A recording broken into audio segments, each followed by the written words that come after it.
भारत माता की, भारत माता की।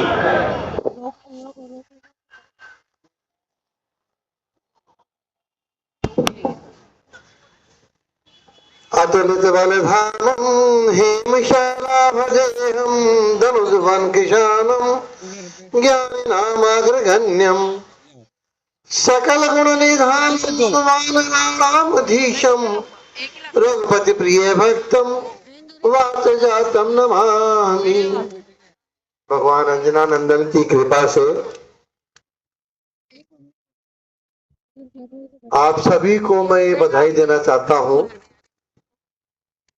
कि समता आंदोलन अपने 18 वर्ष की उम्र पूरी करके 19वें वर्ष में प्रवेश कर गया है। अब ये वयस्क हो गया है। समता आंदोलन ने अपने बाल्यकाल में बहुत उछल कूद की थी, बड़ी अच्छी अच्छी उपलब्धियां प्राप्त की थी। किशोर अवस्था में थोड़ा शिथिल हो गया था।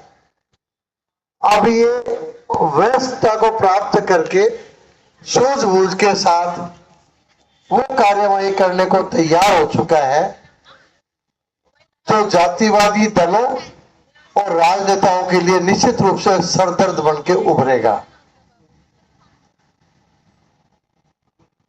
सबसे पहले मैं कोटा की जो यूनिट है आदरणीय अनिल जी के नेतृत्व में उनको हृदय से साधुवाद देता हूं। हर साल इतना बढ़िया परिश्रम पूर्वक तैयारी करके ये आयोजन करते हैं कि कोटा का आयोजन पूरे राजस्थान में सर्वश्रेष्ठ आयोजन होता है। पूरी टीम को बधाई है, साधुवाद है। ईश्वर आपकी ये ऊर्जा, आपकी टीम की यूनिटी, एकजुटता बनाए रखे और ऐसे आप एक से एक बढ़िया आयोजन करते रहे। इस बार पिछले साल से भी बढ़िया आयोजन हो रहा है, मेहनत की है काफी। इसके पश्चात में आदरणीय महेंद्र जी का हृदय से धन्यवाद देता हूं। हमारे एक साल में 10-12 जगह आयोजन होते हैं, चंदे से ही होते हैं, कंट्रीब्यूटरी होते हैं, आप सब जानते हैं। कहीं पर भी हमको निःशुल्क जगह उपलब्ध नहीं करवाई जाती है। या आप श्रीमान जी के सहयोग से ये निःशुल्क जगह उपलब्ध कराई, ये बहुत बड़ा सहयोग है। भावनात्मक सहयोग है, आर्थिक सहयोग है, सामाजिक सहयोग है, धार्मिक सहयोग है। बाबा हनुमान जी का आशीर्वाद मिलता है हमको इस जगह पर। यहां आकर के अपने आप ही आयोजन विलक्षणता को प्राप्त कर लेता है। बाबे के सानिध्य में कर रहे हैं अपने आयोजन। और कलयुग में चिरंजीवी हनुमान जी का जब आशीर्वाद मिल जाता है तो अपना आंदोलन निश्चित रूप से सफल होना ही होना है, निश्चित है। हो भी रहे, हो भी रहे, लेकिन कुछ बाध्यताएं हैं, कुछ मजबूरियां हैं, कुछ कमजोरियां हैं। इस बार मैं देखिए बस है मेरी, वैसे तो मेरा उद्बोधन 1 घंटे से ज्यादा का होता है। अब आज तो मेरे पास 20 मिनट है। 20 मिनट में ही संक्षेप में बताता हूं मैं आपको। एक तो ये पर्चा सबके पास पहुंचा होगा, सोशल मीडिया पे भी है, इसके साथ डिमांडें यहाँ पे रखी गई हैं। इसी पे ही संक्षेप में फोकस कर लेता हूं, मैं बता भी देता हूं। दूसरे नंबर से शुरू करता हूं मैं। SC/ST एक्ट निरस्त हो ताकि निर्देशों को सजा ना मिले। SC/ST एक्ट का जो दुरुपयोग है वो बंद होना चाहिए। अभी हम इसको निरस्त करने की मांग नहीं कर रहे हैं, इसका दुरुपयोग बंद होना चाहिए। समता आंदोलन इन रियल सेंस समतावादी आंदोलन है। यह फैक्ट सबको पता है कि 70% से ज्यादा एट्रोसिटी के एक्ट फर्जी होते हैं, मुकदमे झूठे मुकदमे होते हैं, कई कारणों से होते हैं। उनका हम कट्टर विरोध करते हैं, पीड़ित व्यक्ति को सहयोग भी करते हैं, लीगल मार्गदर्शन करते हैं और ये भ्रांतियां भी आपको दूर कर दूं कि एट्रोसिटी एक्ट में कहीं पर भी एफआईआर के बाद गिरफ्तारी नहीं हो सकती है, ये ध्यान रखिएगा आप। एट्रोसिटी एक्ट में गिरफ्तारी के बाद, एफआईआर के बाद गिरफ्तारी नहीं हो सकती है। लोग अपने लोग ही इसकी भ्रांति को फैलाते हैं। कैसे नहीं हो सकती, मेरे से पूछ लेना, मेरा नंबर सबके पास है, नहीं तो अनिल जी से पूछ लेना, हमारी वेबसाइट पे दिया हुआ है, हमने वीडियो जारी कर रखी है, अपनी वेबसाइट पे डली हुई वीडियो।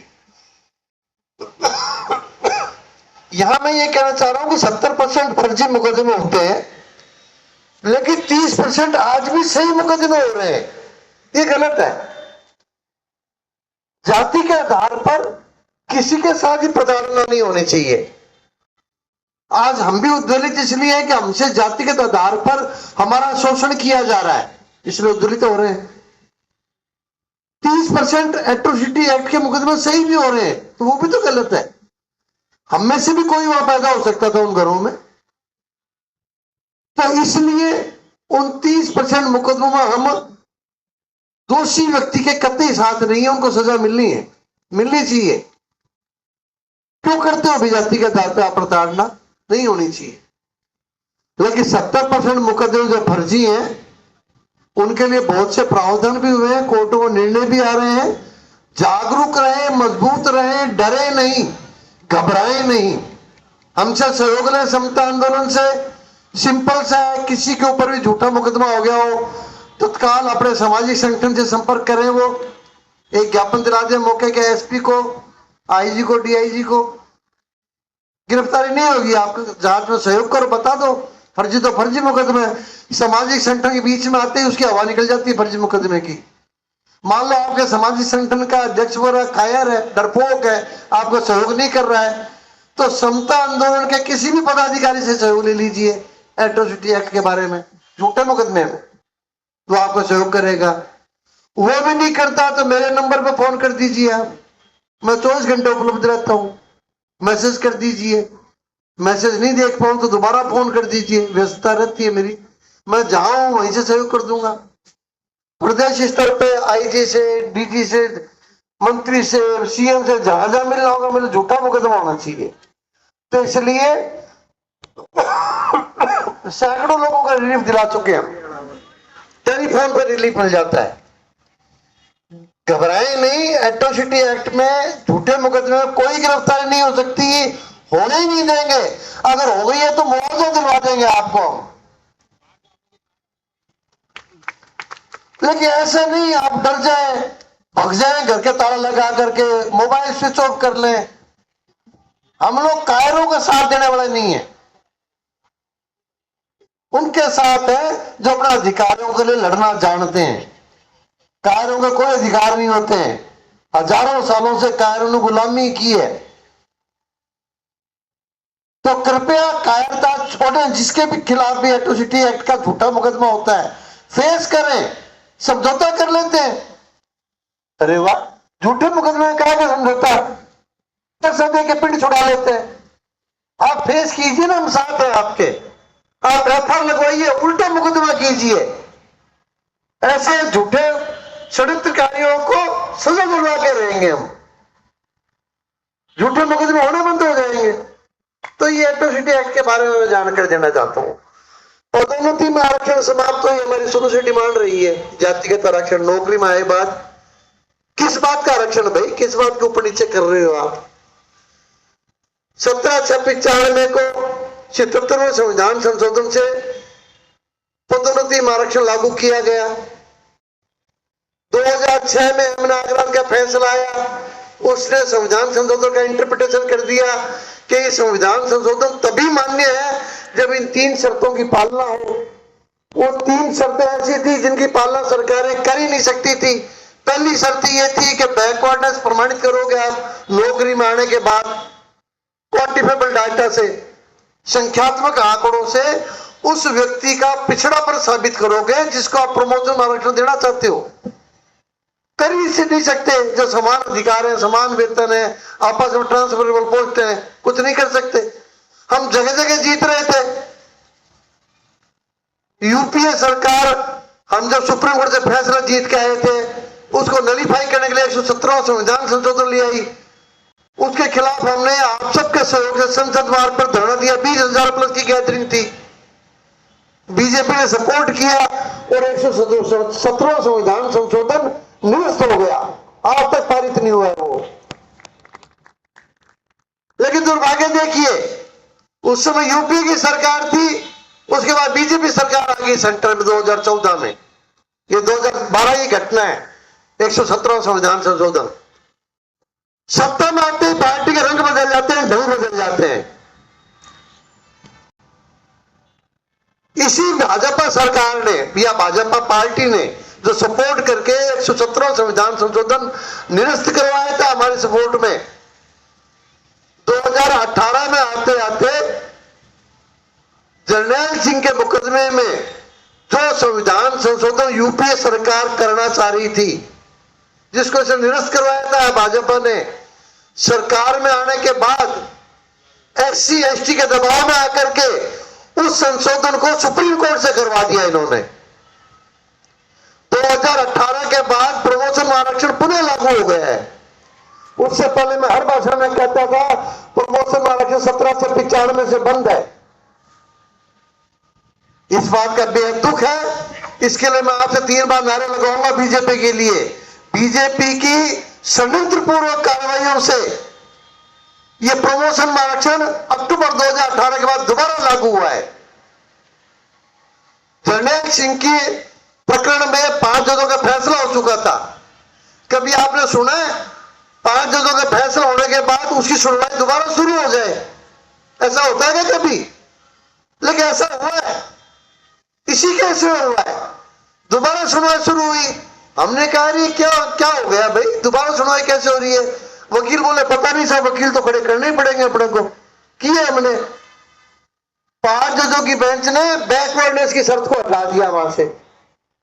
एमएन औरत की जो कार्रवाई हुई थी वो 5 जजों की बेंच थी, उसमें 3 शर्तें लगाई गई थी। जिससे पहली शर्त थी बैकवर्डनेस, जिसको पूरा कर ही नहीं सकते थे नौकरी मारने के बाद।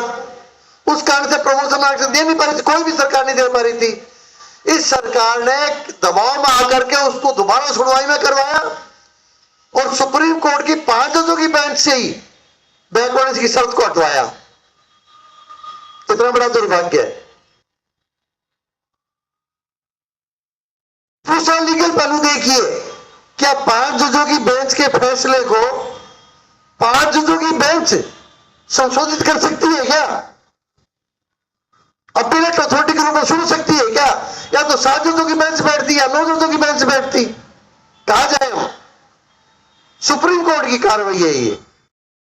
तो अभी मैं और भी बता रहा हूं आपको, सामान्य वर्ग के लिए इस देश में जीना दूभर होता जा रहा है। साथियों जागिए, एकजुट होइए। आपके नेता लोग बोल नहीं पा रहे हैं। एससी एसटी को जो संरक्षण देने के लिए प्रावधान बनाए गए थे, वो आजकल उनके प्रिविलेज देने के प्रावधान बन गए हैं। प्रिविलेज क्लास बन गई है।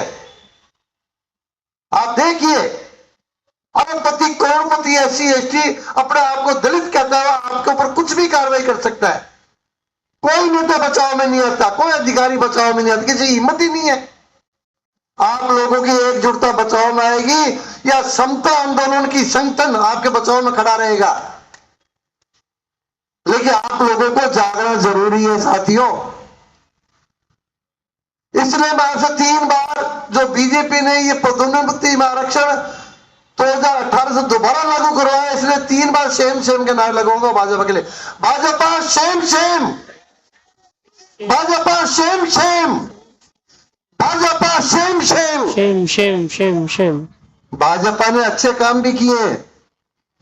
हम भाजपा कांग्रेस को यूं नहीं देखते, हम कोई कांग्रेस या बीजेपी के नहीं है। अच्छे काम भी किए, उसको अप्रिशिएट करते हैं।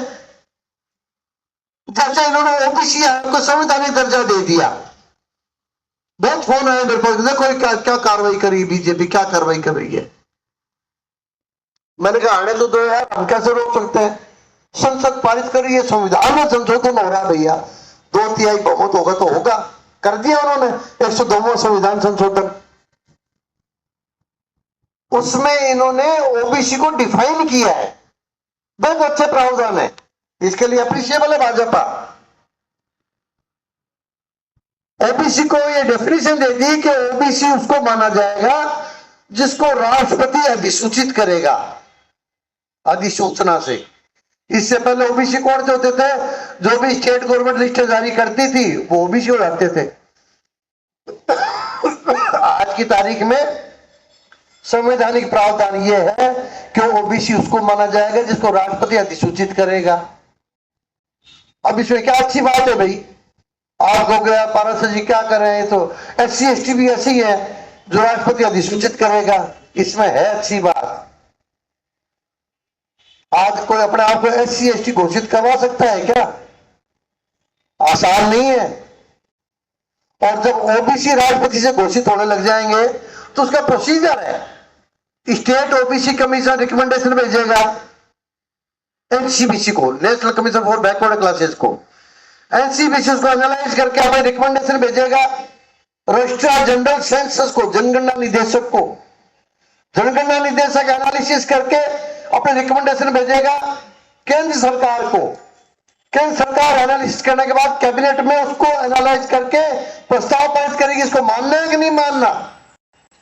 कैबिनेट में पारित होने के बाद संसद उस पे प्रस्ताव पारित करेगी कि यस इस जाति को या इस वर्ग को ओबीसी में शामिल किया जाए, फिर राष्ट्रपति अधिसूचना जारी करेगा।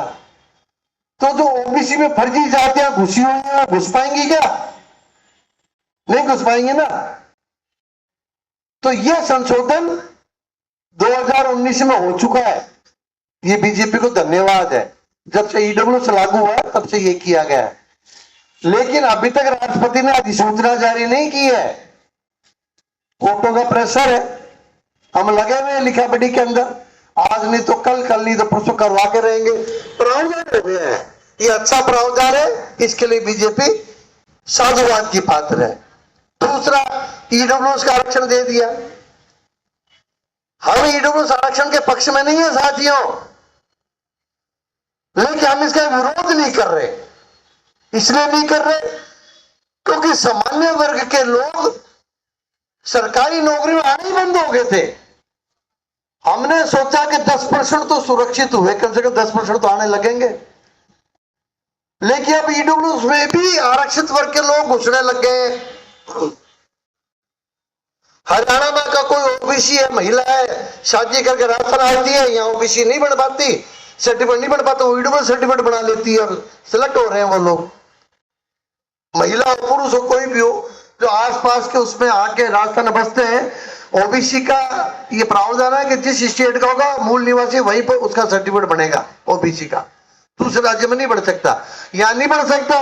तो ईडब्ल्यूएस का प्रावधान ये है कि जिनको आर्टिकल 16(4) में आरक्षण का लाभ नहीं मिला है उनको आर्टिकल 16(6) में आर्थिक रूप से कमजोर होने के कारण से ईडब्ल्यूएस का लाभ मिलेगा। उस क्राइटेरिया को फिलअप करके वो सर्टिफिकेट बनवा रहे हैं, जिन रूप में भी बनवा रहे हैं, वो अलग बात है, इंप्लीमेंटेशन अलग है।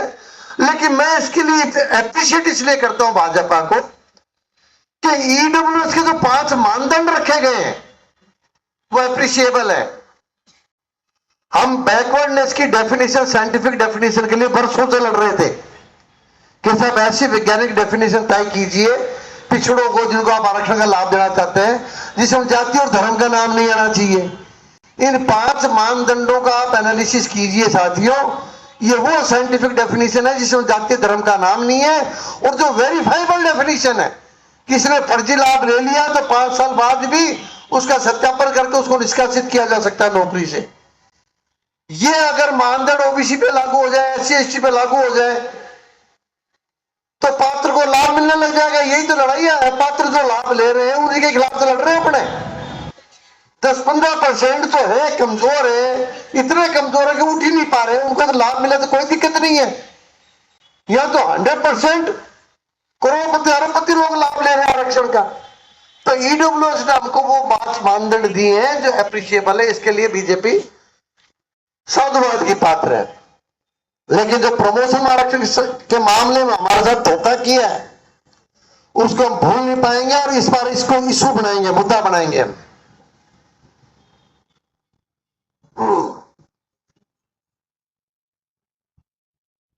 एक हमारी मांग ये है कि जिससे आरक्षण का लाभ लेकर के लोग बच्चों को शिक्षा में सीटें दी जा रही हैं।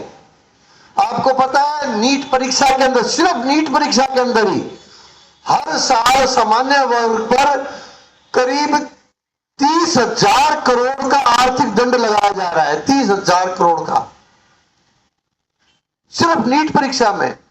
आप आईआईटी की परीक्षा लोगे, कोई बीएड की परीक्षा लोगे, इंजीनियरिंग की लोगे, सरकारी कॉलेजों के लोगे, तो आपको पता लगेगा लाखों करोड़ रुपए का जुर्माना सामान्य वर्ग पर लगाया जा रहा है इस जातिगत आरक्षण का शिक्षा क्षेत्र में। हमको पता ही नहीं है। हमारे बच्चों को जो जबरदस्ती से प्राइवेट कॉलेजों में धकेला जा रहा है, जहां लाखों रुपए करोड़ों रुपए फीस लग रही है। एक एमबीबीएस जो सरकारी कॉलेज में हमारे बच्चे की हो सकती है मेरिट के कारण से, उसको वहां 5 लाख हो जाती है 5 साल की एमबीबीएस, और प्राइवेट कॉलेज जाने से 1 करोड़ से लेकर 3 करोड़ रुपए तक लगते हैं उसके। ये दंड क्यों दिया जा रहा है? हमारे बच्चे का क्या दोष है? हमारा क्या दोष है? सरकारी योजना है, देवो ना आरक्षण, लेकिन हमारे बच्चे की फीस का जो डिफरेंस है वो तो भरपाई करो आप। तो ये हमारी डिमांड है, सरकार से चल रही है। हमको पिटिशन नहीं मिल पाते। देखो आप, दुर्भाग्य देखिए आप। अब ये कोचिंग अब है, मैं अनिल जी से निवेदन करूंगा, कोटा में ऐसा प्रयास करें, कोचिंग स्टूडेंट जो नीट की कोचिंग ले रहे हैं उनकी कोई अलग से कोई एक सेमिनार रखो या कोई मीटिंग करो, अपने को बुला, उनको बतावें बच्चों को। नीट के बच्चे अगर पता लग जाए उनको, तो जो भी प्राइवेट में जाने वाले हैं जिनको करोड़ रुपए भरने पड़ रहे हैं वो आगे, उनके लिए तो कोर्ट की फीस भी हम भरेंगे, वकील की फीस भी हम भरेंगे, लेकिन लड़ करके उनको डिफरेंस ऑफ फीस दिलवा के रहेंगे। ऐसा ही दोगलापन नौकरियों में हो रहा है। प्रमोशन में आरक्षण का तो चलो प्रावधान कर रखा हो, सच्चा है, झूठा है, गलत है, कुछ भी है, लेकिन जो तनख्वाह में डिफरेंस आ रहा है इसका कोई प्रावधान कहीं पर भी नहीं है। मेरे से नीचे वाले व्यक्ति को मेरे से ज्यादा तनख्वाह नहीं मिल सकती है। जब तो प्रमोशन, या तो उसकी तनख्वाह मेरे बराबर होनी चाहिए, मेरी तनख्वाह उसके बराबर होनी चाहिए। ये रिटर्न लगाइए आप।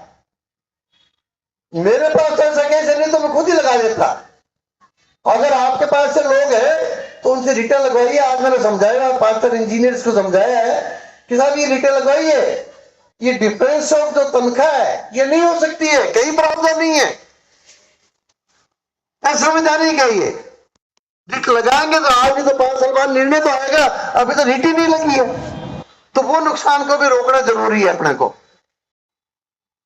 लोकसभा विधानसभा को आरक्षण समाप्त कर टिकटों का आरक्षण दिया जाना चाहिए, ये तो हमारे लड़ ही रहे हैं। संक्षेप में बताऊंगा, 8-57 हो गए।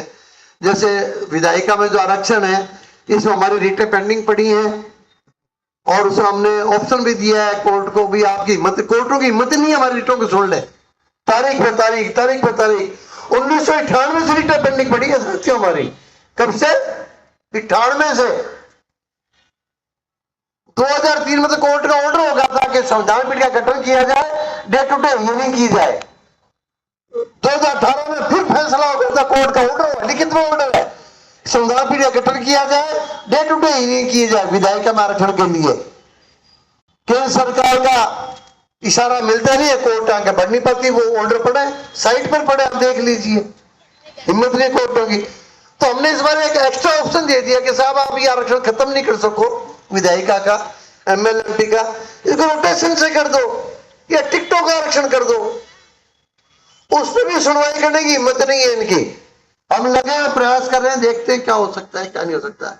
विधायक सांसद सलाहकार समिति बने, इसके लिए प्रयास कर रहे हैं, वो आगे करते रहेंगे और बताते रहेंगे। अभी मैं आता हूं यूजीसी पर। पहली डिमांड इन्होंने यूजीसी की लिखी थी, लास्ट में लिए मैंने यूजीसी की। यूजीसी का जो इन्होंने एक्ट पारित किया है, शर्मनाक एक्ट है। केंद्र सरकार या भाजपा नेता बैकफुट पर है अपने विरोध के कारण से। पूरे इंडिया में विरोध हुआ है।